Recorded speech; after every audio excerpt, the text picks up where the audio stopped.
Jabekuntza,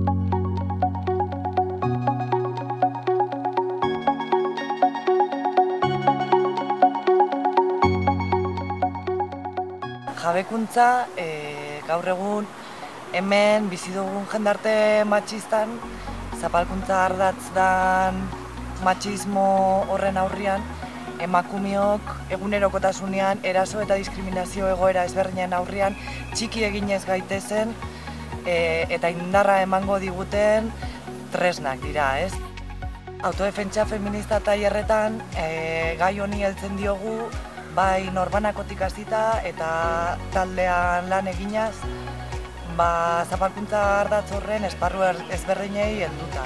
Bai lanean, bai familian, lagunartean, kalean, etxean, esparru horietan denetan, emakume izateagatik egozten zaizkigun ardurak, lanak, betebeharrak kuestionatu eta benetan, askatasunerazko indarrak batzen laguntzen diguten dinamikak egiten ditugulako, ezta? Eta alde batetik, beti egoten da, ideologikoagoa edo den parte bat, ez? Pixkat, gure jendartearen egoera eta jasaten ditugun erasoak era isolatuan ulertu baino, fenomeno sozial moduan ulertzen lagunduko dizkiguten hausnarketekin.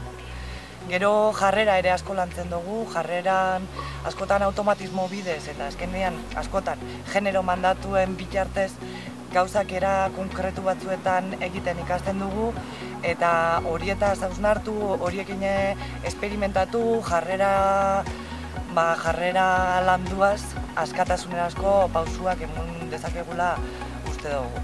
Eta sentitzen dugu eta esperimentatzen dugu tailerretan.